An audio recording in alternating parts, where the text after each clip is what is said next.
Hello दोस्तों, नमस्कार। Stock market share YouTube channel में आपका स्वागत है। अभी हम बात करने वाले हैं रिलायंस पावर लिमिटेड शेयर की, क्योंकि इसके संबंध में पिछले दिनों से लगातार धमाकेदार न्यूज़ निकल के सामने आ रही हैं और इसी संदर्भ में पिछले दो दिनों में दो और न्यूज़ निकल के सामने आई हैं और आज भी एक बहुत बड़ा न्यूज़ निकल के आता हुआ दिखाई दे रहा है। तो हम इसे करके डिटेल से देखने वाले हैं। अगर पहली न्यूज़ ब्रीफ की बात कर लें तो ये जो कंपनी है वो लगभग 1000 करोड़ का कर्ज चुकाते हुए दिखाई दी है। तो हम इस वीडियो में देखेंगे कि ये जो 1000 करोड़ का जो कर्ज चुकाया है वो किसके थ्रू ये चुकाते हुए नज़र आ रही है और कैसे ये चुकाते हुए नज़र आ रही है। और इसके अलावा ये जो कंपनी है वो JSW जो एनर्जी है उसके साथ ये समझौता करते हुए दिखाई दी है। तो उसे भी हम इस वीडियो में डिटेल से देखेंगे, क्योंकि जो JSW स्टील है फिलहाल विंड पावर क्षेत्र में काम करते हुए दिखाई देती है। तो हम ये देखेंगे कि आखिर ये जो समझौता इन्होंने किया है वो कहाँ और कैसे और कितने का करते हुए दिखाई दे रहे हैं। तो चलिए दोस्तों, बिना किसी देरी के वीडियो शुरू करते हैं। सबसे पहले अगर हम बात करें आज के चार्ट पैटर्न की, चूंकि मार्केट में आज पॉजिटिव सेंटीमेंट हावी था और निफ्टी जो है 144 पॉइंट की तेजी के साथ बंद होते हुए दिखाई दी थी। और यहाँ पे आप देख रहे हैं कि ये जो कंपनी है ये फिलहाल इसमें भी तेजी देखने को मिली है आधे % की। हालांकि इससे संबंधित बहुत बड़ी न्यूज निकल के आई है जिसका प्रभाव कल देखने को मिलेगा, लेकिन आज भी इसमें देखने को इसका प्रभाव मिला है और ये 27 रुपये 75 पैसे पे बंद होता हुआ फिलहाल दिखाई दे रहा है। वहीं अगर हम बात करें 5 दिन की चार्ट पैटर्न की, तो 5 दिन में आप देख रहे हैं कि इस कंपनी ने लगभग 18% का रिटर्न निकाल के दे दिया है और लगातार ये अपर सर्किट पे बात करता हुआ दिखाई दिया है। वहीं अगर हम बात करें 1 महीने के चार्ट पैटर्न की, तो 18.5% का, जबकि 6 महीने की बात करें तो लगभग 45% का रिटर्न निकाल के दे चुका है। जबकि ईयर टेल डेट की बात करें तो लगभग 16% का। और वहीं अगर हम बात करें 1 साल के चार्ट पैटर्न की, तो इस 1 साल में इस कंपनी ने लगभग 203% का रिटर्न अपने शेयर होल्डरों को निकाल के दे चुका है। और वहीं अगर हम बात करें मैक्सिमम चार्ट पैटर्न की, तो ये जो कंपनी यहाँ पे देख रहे हैं कि मैक्सिमम चार्ट पैटर्न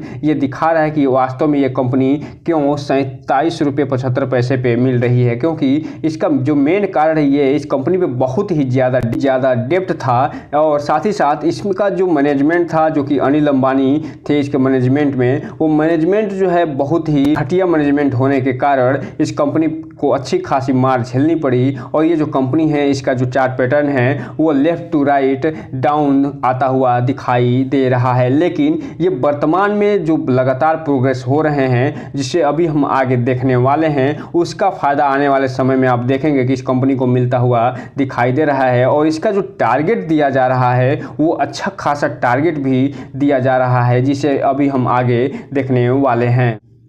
अब हम अगर बात करें इसके न्यूज़ की, तो यहाँ पे आप देख रहे हैं कि 27 मार्च को न्यूज़ निकल के सामने आती हुई दिखाई दे रही है और इसमें ये बताया जा रहा है कि ये जो कंपनी है जिसकी सब्सिडरीज कंपनियाँ 2 हैं, जो जिसका नाम जो कलाई पावर लिमिटेड है और जो रिलायंस क्लीन जेन लिमिटेड है, उन्होंने मिलके एक डेप्ट सेटलमेंट करते हुए दिखाई दिए हैं। और ये जो डेप्ट सेटलमेंट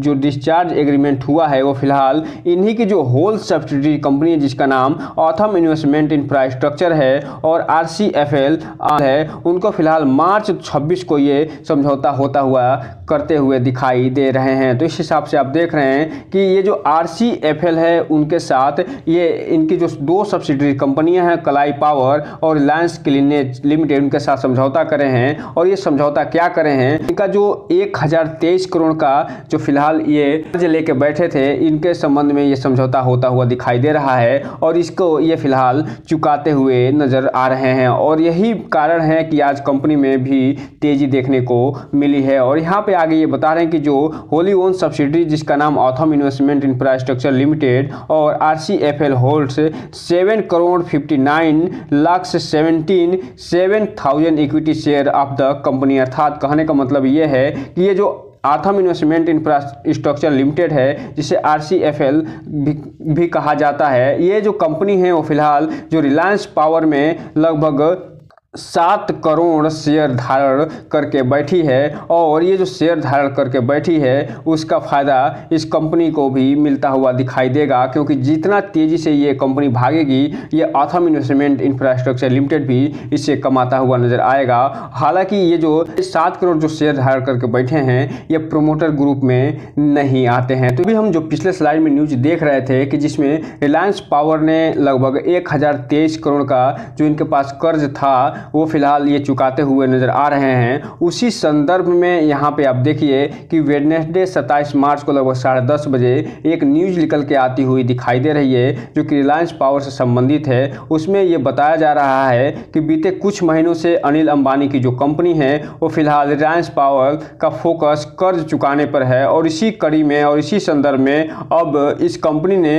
1023 करोड़ का जो कर्ज इनके पास बना हुआ है वो फिलहाल चुकाते हुए नजर आ रही है। और ये जो चुकाया है, ये जो कर चुकाया है वो फिलहाल यहाँ पे अपने सब्सिडरी जो कंपनी है रिलायंस पावर की जो सहायक कंपनी है जिसका नाम कलाई पावर है और रिलायंस क्लीनेज जो उन्होंने RCFL को ये फिलहाल कर्ज चुकाया है। अर्थात कहने का मतलब ये है कि 1023 करोड़ का जो इन्होंने कर्ज चुकाया है वो फिलहाल RCFL को ये देते हुए नजर आ रहे हैं।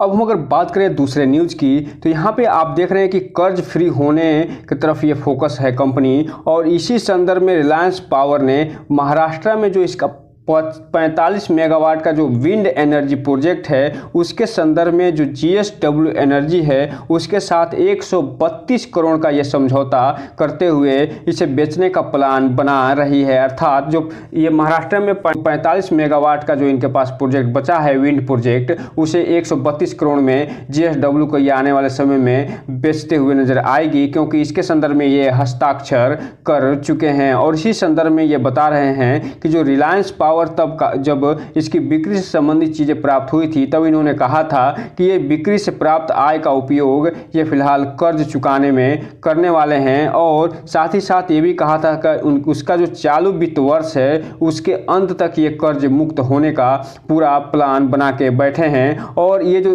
चालू वित्त वर्ष समाप्त होने ही वाला है और इसी संदर्भ में लगातार ये कर्ज मुक्त संबंधित समझौते होते हुए दिखाई दे रहे हैं। और इसी संदर्भ में आगे ये बता रहे हैं कि रिलायंस पावर ने पिछले 3 महीनों में 3 बड़े बैंकों के साथ ये समझौता करी है, सेटलमेंट करते हुए दिखाई दिए हैं, जिसमें DBS बैंक है, ICICI बैंक है और एक्सिस बैंक ये होते हुए दिखाई दिए हैं और उन्हें ये अपना जो बकाया है वो चुका दिया है। और जिस तरीके से ये कर्ज चुकाने के प्लान पे ये कंपनी काम कर रही है उसके बाद कुछ एक्सपर्ट हैं जो कि ये बता रहे हैं कि ये जो कंपनी है फिलहाल जो लगभग 27 रुपये के आसपास के ये चल रही है उस वो आने वाले समय में आप देखेंगे कि 34 रुपये तक बढ़ सकती है। अर्थात ये 34 रुपये का जो टारगेट है वो दिया जा रहा है। और इसी संदर्भ में जो चॉइस ब्रोकिंग के कार्यकारी जो निदेशक हैं जिनका नाम सुमित बगाड़िया है उन्होंने कहा कि रिलायंस पावर के शेयर को ये जो है पोर्टफोलियो में रखने की सलाह दी है और कहा है इनका जो टारगेट दिया जा रहा है ये 34 रुपये का टारगेट दिया जा रहा है और आने वाले समय में आप देख सकते हैं कि ये हो सकता है कि ऐसे ही अगर कंपनी कर्ज चुकाने की तरफ अग्रसर रही तो जल्द ही 34 रुपये का जो टारगेट है उसे भी अचीव करते हुए दिखाई दे सकती है। और यहाँ पे ये बता रहे हैं कि 8 जनवरी 2024 को ये जो कंपनी है 33 रुपये का हाई बनाया था, उसके बाद इसमें गिरावट देखी जा रही है। और जैसे ही ये कंपनी 33 रुपये 10 पैसे का 8 जनवरी का जो हाई है उसे तोड़ेगी तो ये बहुत तेजी से आगे जाती हुई भी दिखाई दे सकती है। इसलिए जो रिटेल इन्वेस्टर हैं उनसे एक चीज़ कहना चाहेंगे कि इस कंपनी में थोड़ा ध्यान से आगे बढ़िएगा और जब भी इसमें आगे बढ़िएगा तो इसका फुल एनालिसिस करने के बाद ही, इस कंपनी के बारे में पूरा डिटेल जानकारी लेने के बाद ही, इन कंपनी के मैनेजमेंट के बारे में पूरी डिटेल जानकारी लेने के बाद ही कोई भी इन्वेस्टमेंट के संबंधित निर्णय लीजिएगा। और जब भी इन्वेस्टमेंट संबंधी निर्णय लीजिएगा अपने वित्तीय सलाहकार से संपर्क जरूर करिएगा ताकि आपका पैसा और निवेश दोनों सुरक्षित रहे और साथ में आपका भविष्य भी। अब हम अगर बात करें आज के डिलीवरी पोजीशन की, तो यहाँ पे आप देख रहे हैं कि मार्केट का जो पॉजिटिव सेंटिमेंट है और इसमें लगातार जो है कर्ज से संबंधित पॉजिटिव न्यूज आती जा रही है, उसका प्रभाव इस कंपनी पे भी देखने को मिल रहा है। और इसमें 34 लाख जो ट्रेडिंग हो रही है शेयरों की, पूरा का पूरा इसमें डिलीवरी उठता हुआ दिखाई दे रहा है। अर्थात जो इसमें इन्वेस्टर हैं उनका भरोसा लगातार बढ़ता हुआ दिखाई दे रहा है, और ये जो इन्वेस्टरों का जो भरोसा बढ़ रहा है इसका फायदा आगे आता हुआ दिखाई देगा। और जो 34 रुपये का जो टारगेट दिया जा रहा है, वो आप देखेंगे कि ऐसे ही अगर ये कंपनी आगे प्रोग्रेस करती रही, ग्रोथ दिखाती रही, तो ये टारगेट हिट भी कर सकती है। तो दोस्तों, ये रहा आज का वीडियो। इस चैनल को लाइक करें, सब्सक्राइब करें और बेल आइकन हिट करना तो बिल्कुल ना भूलें, ताकि नए वीडियो की जो अपडेट्स है आपको ऐसे ही समय समय पे मिलता रहे। जय हिंद दोस्तों।